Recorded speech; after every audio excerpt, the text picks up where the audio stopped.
성경 봉독하겠습니다. 다시 일어나시고 오늘은 우리 권무진 형제가 성경을 봉독해 주시겠습니다.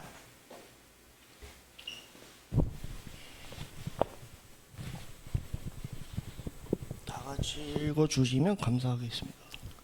혼자 하는 거예요. 혼자. 우시야 왕이 죽던 해에 내가 본즉 주께서 높이 들린 보좌에 앉으셨는데 그의 옷자락은 선전에 가득하였고 스랍들이 오시고 섰는데 각기 6 날개가 있어 그 둘로는 자기의 얼굴을 가리었고 그 둘로는 자기의 발을 가리었고 그 둘로는 날며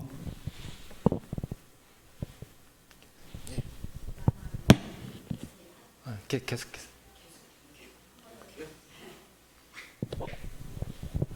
서로 불러 이르되 거룩하다 거룩하다 거룩하다 만군의 여호와여 그의 영광이 온 땅에 충만하도다 하더라. 이 같이 화답하는 자의 소리로 말미암아 문지방의 터가 요동하며 선전의 연기가 충만하다. 그때 내가 말하되 화로다 나여 망하게 되었도다. 나는 입술이 부정한 사람이요 나는 입술이 부정한 백성 중에 거중하면서 만군의 여호와이신 왕을 배웠음이로다 하였더라. 그때 그 스랍 중에 하나가 부젓가락으로 제단에서 집은 핀 숯을 손에 가지고 내게로 날아와서 그것을 내 입술에 대며 이르되 보라 이것이 내 입에 닿았으니 내 악이 제하여 줬고 내 죄가 사하여 줬느니라 하더라. 내가 또 주의 목소리를 들으니 주께서 이르시되 내가 누구를 보내면 누가 우리를 위하여 갈고 하시니 그때에 내가 이르되 내가 여기 있나이다 나를 보내소서 하였더니 아멘. 아멘. 자리에 앉으시기 바랍니다. 기도하겠습니다. 하나님 아버지, 오늘 이세 흑장의 말씀을 통해서 우리에게 참 예배의 감격, 참 예배에 필요한 것들을 배우는 시간 될 수 있도록 도와주시옵소서. 예수님 이름으로 기도합나이다. 우린 계속해서 그 스코틀랜드 출신의 개혁주의 신학자인 싱클레어 퍼커슨의 우리가 교회다 그 영감을 얻어서 말씀을 하고 있습니다. 참 예배와 거짓 예배의 차이점이 무엇일까요? 이사야 선지자는 이사야서 1장 첫머리부터 거짓 예배를 폭로하고 있습니다. 우리 1장 11절과 14절 말씀을 같이 한번 읽어보겠습니다. 시작. 여호와께서 말씀하시되 너의 무수한 재물이 내게 무엇이 유익하뇨? 나는 순양의 번제와 살진 짐승의 기름에 배불렀고 나는 수송아지나 어린 양이나 수염수의 피를 기뻐하지 아니하노라. 내 마음이 너의 월삭과 정한 정일기를 싫어하나니 그것이 내게 무거운 짐이라 내가 지기에 곤비하였느니라. 그러니까 참 예배가 아닌 예배에 대해서 하나님은 지금 뭐라고 그랬어요? 무수한 재물에 배불렀다. 예배는 내게 무거운 짐이다. 그렇게 말씀하시겠어요. 하나님은 이런 거짓 예배에 결코 임하지 않으십니다. 참 예배인지 거짓 예배인지 사람은 속일 수 있을지 모르지만 하나님을 속일 수는 없습니다. 반면에 오늘 본문 우리 권문지 형제가 또박또박 잘 읽어졌는데 이사야 6장에서 이사야는 예루살렘 성전에서 하늘의 성전에 들어갔습니다. 거기서 진정한 예배를 경험합니다. 거기서 이사야는 하나님을 진정으로 만나요. 이처럼 하나님의 임재를 체험한 다음, 즉 참 예배를 드린 다음 이사야는 사람이 달라졌습니다. 다시는 옛 모습으로 돌아가지 않았습니다. 우리가 인생을 살다가 정말 진정한 참 예배 한번 제대로 드리면 그걸 하나님을 진정으로 만나면 인생에 이와 같은 절대적인 변화를 우리는 경험하게 되는 것입니다. 그 다음 예배한다는 것은 무엇을 의미합니까? 참 예배는 언제나 다음과 같은 것이 포함됩니다. 우리는 보통 예배를 드리고 나서 어떤 생각을 합니까? 오늘 찬양은 은혜로웠는가? 찬양 선곡은 마음에 들었는가? 또 이 반주는 눈에 거스리지 않았는가? 기도는 우리의 마음을 감동시켰는가? 오늘 설교 말씀은 은혜로웠는가? 마음을 감동시켰는가? 전체적으로 예배 분위기가 물 흐르듯이 잘 진행이 되었나? 즉 예배가 나의 육을 위한 것이었나를 생각합니다. 근데 혹시 여러분 예배를 드리면서 이 예배를 하나님이 영광을 받으셨는가에 대해서 생각해 본 적 있으십니까?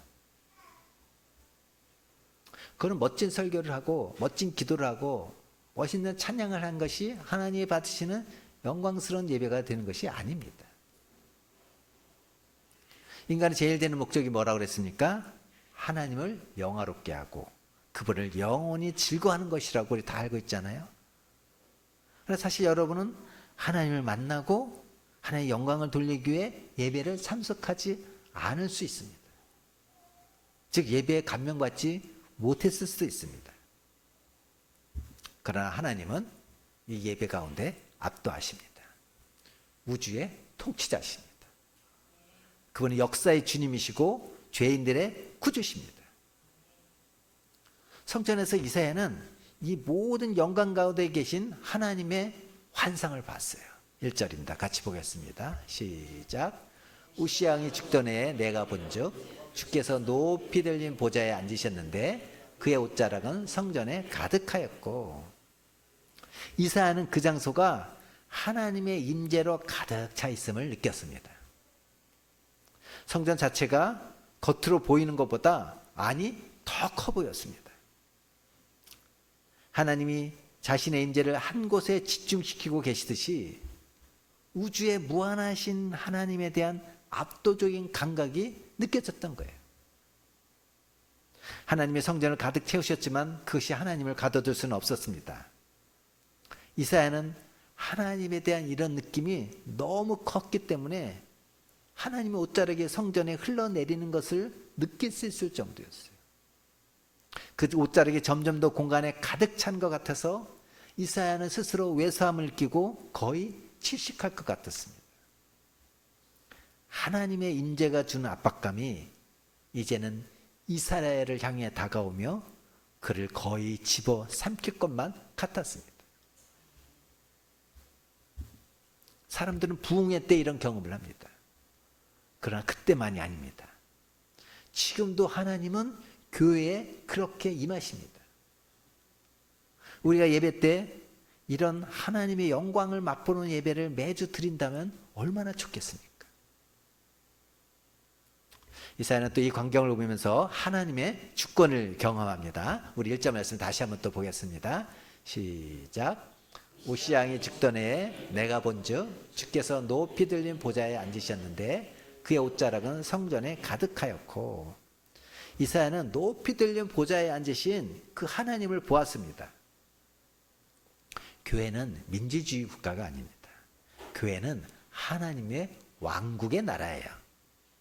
그 나라의 왕이신 하나님은 높고 영광스러우며 대단한 그 수행원들을 거느리고 그 가운데 계십니다. 우리가 하나님을 예비합시다는 말을 들을 때마다 우리는 하나님을 만나라는 초청을 받습니다. 성경은 하나님의 종들이 위대한 경험을 한 시점을 여러 가지 방식으로 나타냅니다. 특히 이사야의 특별한 예배의 경험은 그 시점이 아주 특이합니다. 언제라고 되어 있습니까? 우시야 왕이 죽던 해. 여러분, 우시야 왕은 통치를 잘했습니다. 무기도 개발했습니다. 나라를 부흥시켰습니다. 특히 농업을 발전시켰습니다. 그러다가 그가 교만해져서 제사장만에 드리는 제사를 왕이 드리려고 하다가 즉석에서 나병에 걸리고 말았습니다. 그는 죽는 날까지 나병 환자가 되어 그 아들 요담이 실제로 다스렸습니다. 나병은 이스라엘 사람들 율법에 부정한 병이었기 때문에 우시야가 죽었을 때 그를 왕들의 묘실에 장사 지내지 못했습니다. 오늘날로 말하면 뭐예요? 국립현충원 대통령의 자리에 장사 지내지 못한 것이에요. 하나님은 이사야에게 왕들이 아무리 큰 능력을 지녔더라도 그들을 신뢰하지 말라고 가르치시는 거예요. 그리고 한 나라의 위대한 왕이 죽는 큰 위기, 그 절망의 시기에 하나님은 이사야에게 당신은 여전히 하늘 보좌에 앉아 계시다는 것을 지금 보여주고 계시는 거예요.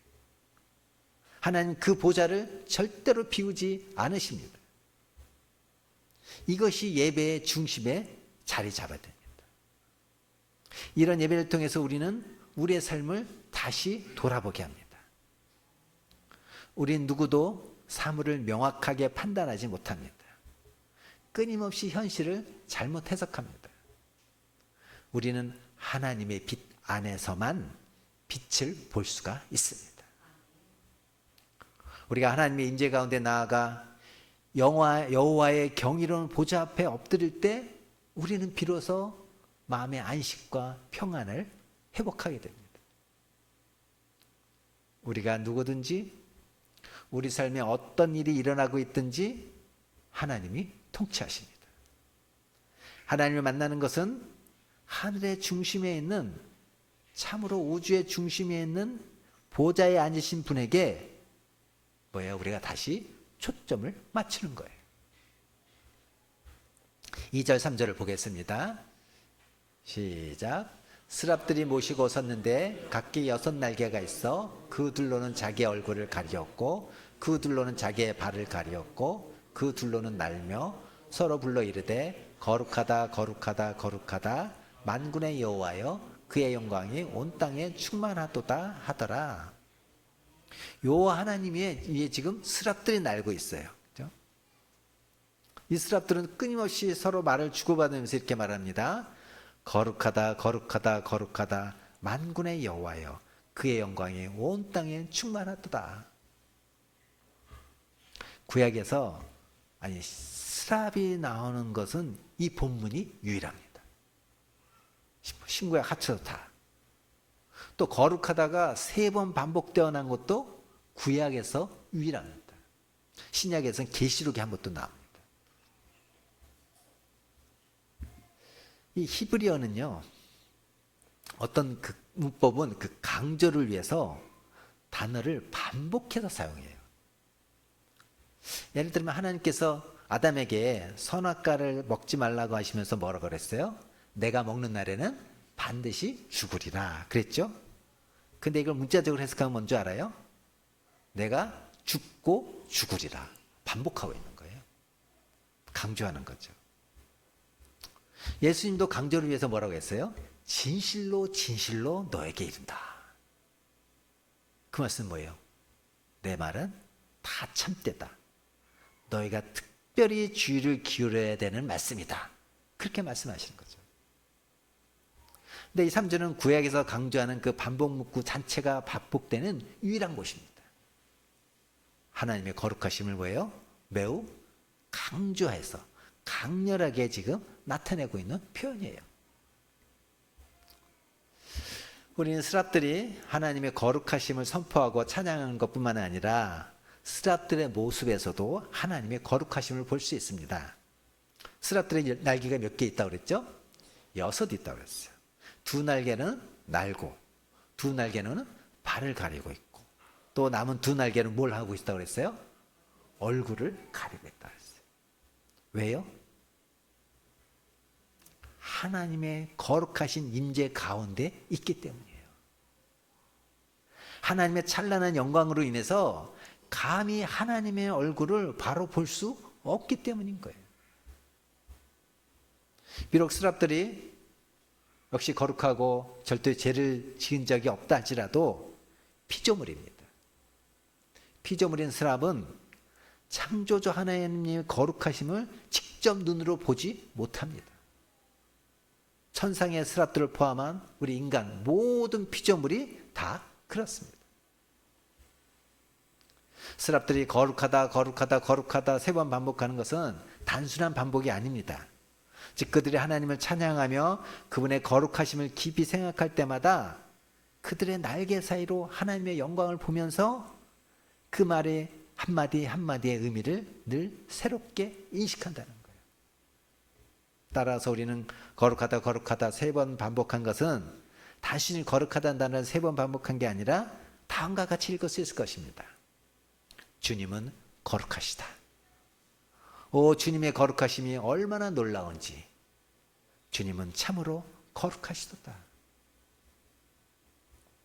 우리는 젊은 남녀가 결혼식장에서 사랑한다는 말을 합니다. 그러나 사랑한다는 말의 진정한 의미는 10년, 20년, 30년, 50년 결혼 생활하는 동안 그 사랑한다는 말을 수만 번 반복한 다음에 비로소 사랑한다는 말의 진정한 의미를 알게 될 것입니다. 스랍들도 마찬가지입니다. 아니 우리 인간들도 마찬가지입니다. 우리는 하나님은 거룩하다고 쉽게 말할 수 있습니다. 그러나 십자가에서 우리를 위해 죽으신 그 죽음의 의미, 즉 거룩하신 하나님이 거룩하신 그분의 성품대로 죄인들을 용서하신 것을 우리는 수십 년 신앙생활을 하면서 거룩하다, 거룩하다, 거룩하다라는 말의 참된 의미를 알게 될 것입니다. 예배가 무엇인지 조금 알게 될 것입니다. 4절 말씀 보겠습니다. 시작. 이같이 화답하는 자의 소리로 인하여 문지방의 터가 요동하며 성전의 연기가 충만한지라. 하나님의 온전히 임하신 모습이죠. 하나님이 교회에 임하실 때는 온전히 임하십니다. 즉 하나님의 성품 가운데 어떤 하나만 가지고 일부만 가지고 오시는 게 아니에요. 본문에서 거룩하신 하나님은 또 거룩한 심판의 하나님의 모습을 지금 보이고 계십니다. 진정한 예배를 드리게 되면 우리는 우리 자신의 죄악에 대해서 떨게 돼 있습니다. 성전 자체가 흔들리고 이사야 자신도 벌벌 떱니다. 그리고 이사야는 3마디 말을 합니다. 5절입니다. 시작. 그때 내가 말하되 화루다 나여 망하게 되었도다. 나는 입술이 부정한 사람이요 나는 입술이 부정한 백성 중에 거주하면서 만군의 여호와이신 왕을 배웠음이로다 하였더라. 화루다 나여 망하게 되었도다. 나는 입술이 부정한 사람이다. 이 3마디 말은 각각 특별한 의미를 가지고 있습니다. 우선 이사야는 자신이 망하게 되었다고 느낍니다. 파멸하다, 황폐하게 되다 그런 의미입니다. 이사야는 자신이 하나님 앞에서 해체되고 있는 것처럼 느끼고 있습니다. 하나님의 거룩하심이 나타나심은 우리가 자신의 삶에 대한 통제력을 상실하는 것을 의미합니다. 우리는 자신의 삶을 자기의 통제 아래 두기를 원합니다. 그러나 실제는 뭐예요? 우리가 망했습니다. 망가졌습니다. 파멸되었습니다. 그러나 하나님이 행하신 일은 뭡니까? 우리를 이렇게 산산조각 내신 다음에 다시 재건하시는 거예요. 이는 이사야같이 위대한 사람에게도 그렇습니다. 이것은 성경에서 반복되는 패턴인 것입니다. 어떤 사람에게는 길고 더딘 과정을 통해 하나님의 섭리하심이 나타납니다. 야곱이 그랬고요. 요셉이 그랬습니다. 다른 사람들에게는 예배하는 가운데 그런 일이 일어납니다. 이사야의 경우가 바로 그렇습니다. 그런 이유로 선지자인 이사야는 자신의 입술이 부정하다는 것을 느낄 수밖에 없습니다. 여러분 부정하다 부정하다 이렇게 외치는데 뭘 연상시킬 수 있습니까? 나병 환자의 외침이 연상되지 않습니까? 나병 환자라 하여금 나는 부정하다 부정하다 이렇게 외치게 합니다. 입을 가립니다. 자신의 상태를 고백하고 자신이 부정하다는 것을 다른 사람들에게 경고하고 자신의 가까이 오지 말라고 하는 것입니다. 당시 이스라엘을 잘 아는 모든 사람은 그가 예루살렘의 최고의 설교자라는 것을 알고 있습니다. 이사야의 입술은 정결했습니다. 이사야의 입술은 그의 능력이었습니다. 그런데 이스라엘 왕인 우시야가 교만에 빠지고 나병에 걸려 쓰러진 것은 바로 그가 강성해졌을 때였습니다. 이사야는 우시야에게 대단히 실망했을 뿐만 아니라 그를 강력하게 비판하지 않았을까요? 그런데 지금 이제 이사야는 무릎 꿇고 자신이 이렇게 고백합니다. 나는 입술에 나병이 들었습니다. 부정합니다. 부정합니다. 하나님의 인재 가운데 드리는 예배는 우리를 깨우치는 힘이 있습니다. 우린 예배 가운데 우리 자신의 약점을 발견합니다. 죄의 약한 부분이 우리에게 있음을 인정하는 것이에요. 그래서 그 약점이 우리를 쉽게 죄에 빠지게 한다고 믿습니다. 그러나 여기서는 그 반대입니다. 사실 우리를 죄에 빠지게 하는 것은 우리의 약점이 아니라 우리의 힘과 능력과 강점이 있다는 거예요. 우리의 약한 부분이 우리를 죄짓게 하는 게 아니라 우리의 강점이 우리를 죄짓게 한다는 거예요. 우시야 왕처럼 모든 것이 잘 되고 나 잘 됐을 때 교만해져 가지고 죄를 짓게 된다는 거예요. 이사야는 자신이 하나님이 사용하시는 도구가 되기 위해서 자신의 죄를 고백하고 죄 씻음 받아야 한다는 것을 깨달았습니다. 그때 비로소 그는 하나님을 대면할 자격이 생기게 된 겁니다. 이것은 이사야가 화로다 나여 이렇게 외치는 이유를 설명해 줍니다. 우리는 주님께 가까이 가면 갈수록 우리의 죄를 더 많이 느끼게 됩니다. 그리스도인의 삶은 죄를 발견하는 일과 또 용서받고 죄 씻음 받는 일이 계속 반복되는 순환이에요. 이사야는 지금 그의 삶에서 화로다 나여 자신을 발견하는 순간을 지금 묘사하고 있습니다. 여기에 영적인 법칙이 있습니다. 우리가 자기 죄를 고백할 때만 용서를 경험한다는 것이에요. 당연하지 않습니까? 죄를 인식하지 못하는 사람은 용서의 필요성을 전혀 느끼지 못합니다. 예수님 당시의 사람들이 그랬습니다. 그들은 눈이 멀었으면서도 자기들이 볼 수 있다고 생각했습니다. 당연히 그들은 세상에 비치신 예수님이 필요하다든지 자기들이 어둠에 행하지 않기 위해서 예수님을 따라가야 한다고 느끼지 못했습니다. 그들은 자기가 이미 빛 가운데 있다고 생각했기 때문이죠. 그러나 예수님께서 뭐라고 하십니까? 우리 안에 있는 빛이 어두우면 그 어둠이 얼마나 심하겠는가. 종교개혁 시대에 존 칼빈과 존 녹스 같은 지도자들은 예배 중에 사람들이 함께 자기의 죄를 고백하는 시간을 갖는 일에 깊은 관심을 가졌습니다. 6절 말씀입니다. 시작. 그때 그 스랍 중에 하나가 부젓가락으로 제단에서 집은 바 핀 숯을 손에 가지고 내게로 날아와서, 스랍 중에 하나가 지금 부젓가락을 들고 그곳으로 타고 있는 숯을 집어듭니다. 그리고 이사야 쪽으로 날아옵니다. 지금 이사야는 용서와 사죄의 경험을 눈앞에 두고 있습니다. 지금 제단에서 이 일이 일어나고 있습니다. 여기서 이사야는 두 가지 교훈을 배우고 있습니다. 첫 번째, 죄의 용서에는 대가가 따른다는 거예요. 희생이 없이는 용서가 없으며 죄에 대한 대가를 치르지 않고는 사죄가 없습니다.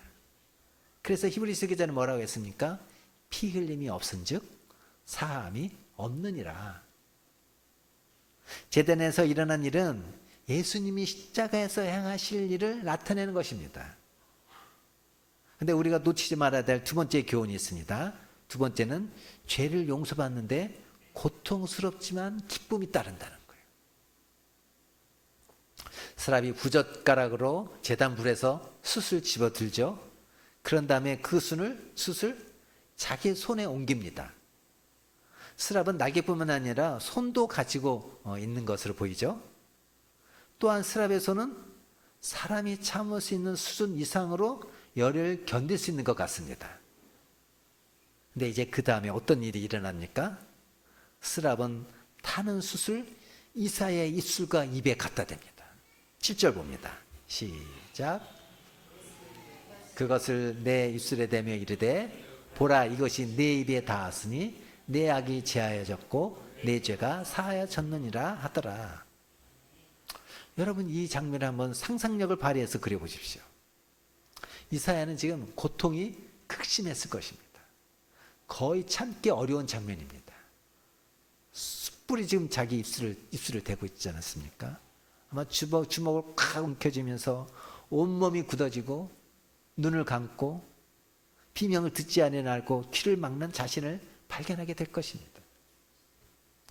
이사야의 입술과 입은 다시는 말을 하지 못하게 될 것이 분명합니다.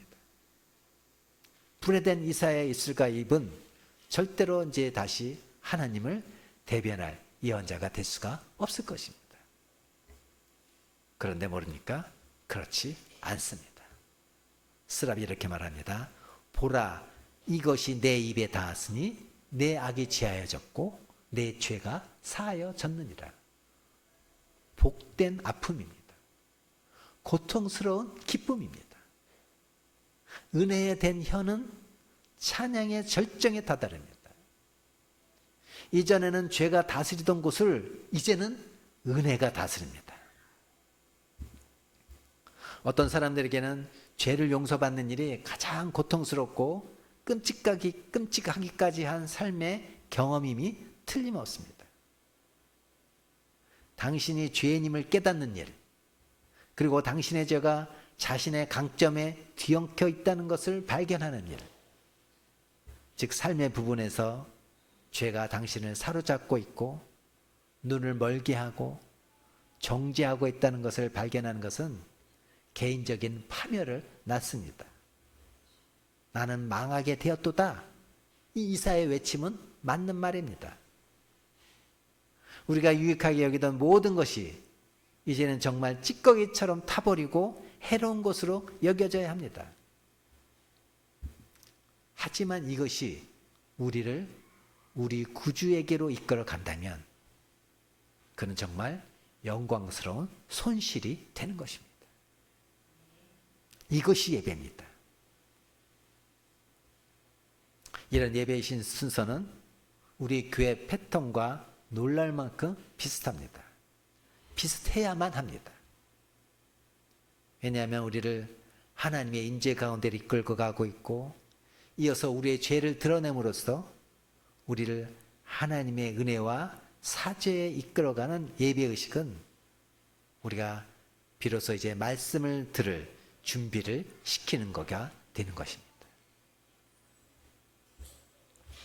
하나님의 영광, 하나님의 주권, 하나님의 거룩하심을 찬양하고 우리 찬양을 드리지 않습니까? 그죠?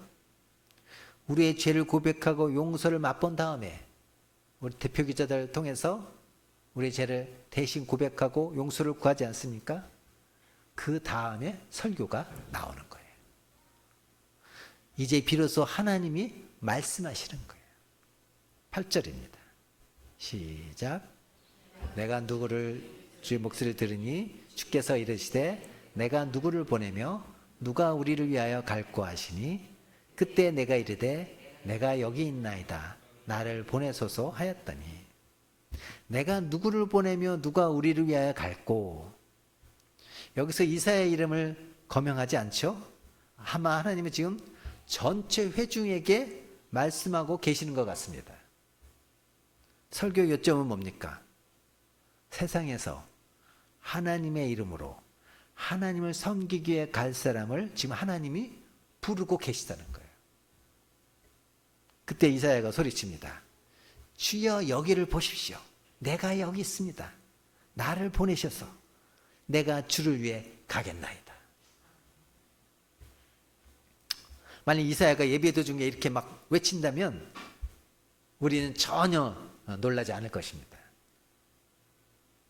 우리는 전체 회중에게 선포되는 하나님의 말씀이 한 사람을 강력히 사로잡아서 그가 군중 가운데 있다는 느낌을 모두 잊고 강단에 전하는 말씀과 하나님이 그의 마음에 직접 하시는 말씀이 그 차이도 구분하지 못하는 그런 일이 종종 일어나는 것을 우리는 보아왔습니다.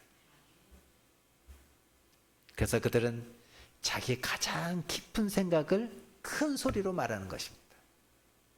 때때로 하나님의 음성은 설교를 통해서 이렇게 실제적이고 강력하며 심히 개인적인 방식으로 우리에게 들립니다.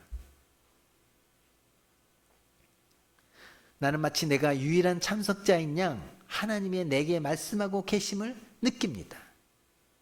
그리고 나에 대해서 하나님께 감춰진 것이 하나도 없는 것처럼 생각합니다.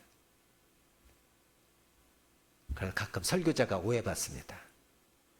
누가 내 상황을 목사님께 알려줬냐고. 아닙니다. 하나님의 설교 말씀을 통해서 그 사람에게 역사하는 것입니다. 설교자는 그냥 하나님의 말씀을 풀어 설명하는데 하나님께서 각자 개인에게 개인별로 역사하는 거예요. 누구 저한테 이르는 사람 하나도 없습니다. 이사야는 그냥 성전에 갔을까요? 결코 잊을 수 없는 그날, 이사야는 평소와 똑같이 그저 교회에 갔을까요? 다른 날과 마찬가지로 성전에는 훌륭한 회중이 있었습니다. 이사야는 군중 속에 자리했습니다. 그러나 이사야는 군중 속에 숨은 채로 있지 않았습니다. 하나님은 이사야가 있는 곳을 정확히 알고 계셨습니다. 이사야는 절대로 예전과 같을 수 없었습니다. 그것은 분명하며 극적인 사실이었습니다. 우리가 하나님을 만나러 교회에 올 때 그것은 언제나 사실입니다. 우리는 있는 모습 그대로 오지만 절대로 왔던 그대로 떠나지는 않습니다. 우리는 하나님을 만나 우리의 죄악됨을 거듭 발견하고 하나님의 용서를 맛보며 하나님의 말씀에 응답합니다. 우리는 죄를 고백하고 용서함을 받습니다. 하나님 우리를 예배하러 올 때와 똑같은 상태로 교회에 남겨두시지 않습니다. 들어올 때 상태, 나갈 때 상태는 하늘과 땅 차이로 바뀌어 나가는 것입니다. 하나님 인재가 우리에게 닿고 하나님의 말씀이 우리에게 임해서 우리를 가르치고 죄를 깨닫게 하며 변화시키고 갖춰지게 합니다.